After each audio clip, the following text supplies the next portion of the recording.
It is my 9th time in Morocco, and for me, what I always say to people from being someone from England is that Morocco is the closest place to England that you can provide a proper culture shock every time you come. And it's like anyone, when you go on holiday somewhere and you fall in love with the place you've gone on holiday, it's like me here. I just feel at home, I feel safe, I feel comfortable, and just every time I come I experience something new, and yeah, that's why I'm addicted to coming back. Yeah, so my name is James Humble, or people usually know me on social media as Mr. Humble.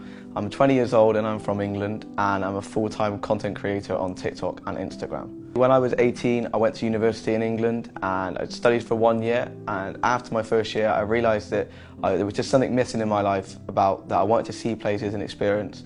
So I thought, how could I start to do this? So I saved up a lot of money in the end of 2022, and at the start of 2023 I started my TikTok page and decided just to upload where I travelled to. So I quit my job in England and decided to travel, and I first started in Spain, across Europe, and just got hooked on travelling. So that's where I started my TikTok in January 2023. If I'm being completely honest, never heard of Morocco before 2022, even though I studied geography in school, and it was only because of the World Cup, because I'm a massive football player at home and I've always grown up playing football, that I saw Morocco do so well in the World Cup that I thought, well, why not? I'll go there. So one day I was scrolling through the flight app and I saw there was a cheap flight from Spain to Morocco, somewhere called Agadir. I was like, is that a spelling mistake? I didn't really know where it was, but I thought I'd book the flight and experience it. And yeah, the rest is history. So for my first time, my first impressions were, I thought I'd made a mistake when I first got there, but when I got in the taxi and I made my way into Agadir, I could just see the beauty of the country. It was just donkeys and camels down the road. It was people friendly, can I help you here? And just, it was an amazing experience. I experienced all the markets and just how friendly the people were. It just made me want to keep coming back. Agadir first time, yes. And I've been there 3 times now, and I even took my granddad there in October last year. And it was his first time in Morocco and he absolutely loved it. The Souk Al Had market in Agadir, it's one of my favourite places in Morocco, and I've got so many friends now in the market. So it is my 9th time in Morocco, and for me, what I always say to people from being someone from England is that Morocco is the closest place to England that you can provide a proper culture shock every time you come. And it's like anyone, when you go on holiday somewhere and you fall in love with the place you've gone on holiday, it's like me here. I just feel at home, I feel safe, I feel comfortable, and just every time I come I experience something new, and yeah, that's why I'm addicted to coming back. I made the chicken pastilla, but I didn't make it quite the best way, and a lot of Moroccans were not too happy with me, but they let me off because they said, well, he's Moroccan now or something. So I will try and make it again in Morocco the proper way this time. Now, I used to like tagine, and if tagine is cooked right, chicken tagine is one of my favourites. Obviously chicken pastilla. I do like a good couscous, but I'm yet to experience homemade food. So until I've tried all the homemade food, I do not know. But also harira soup is a favourite of mine as well. One of the craziest things I've experienced is a Moroccan hammam.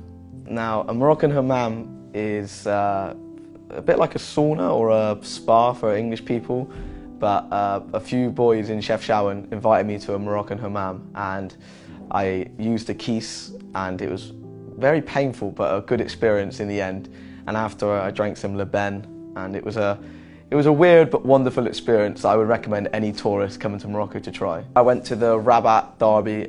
It was Fus against AS FAR, and let me tell you now, it was one of the most craziest experiences of my life. I got invited by 2 AS FAR fans, and I've never seen so much police in my life for the game. And the stadium in the 60 minutes went crazy. There was fireworks, flares. One guy lit up a flare next to me, and it's like a celebration right next to me.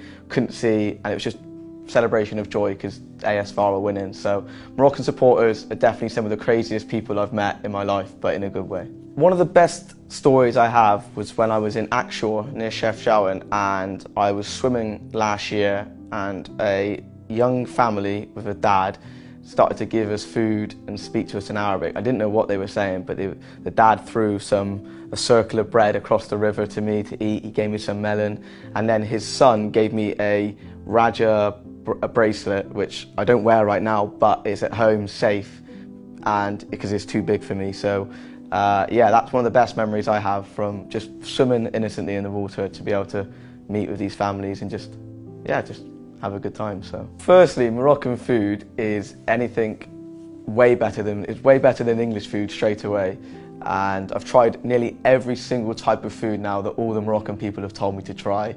Some food is a bit interesting and sometimes makes my stomach go a bit difficult, but a lot of the food is so beautiful and it's just all fresh and it makes you feel good after eating it. So, and especially my favourite food is chicken pastilla, as people seem to know me for on TikTok. So yeah, chicken pastilla for the win. Well, my family always say to me, as long as you're happy and you're safe, they don't mind what I do.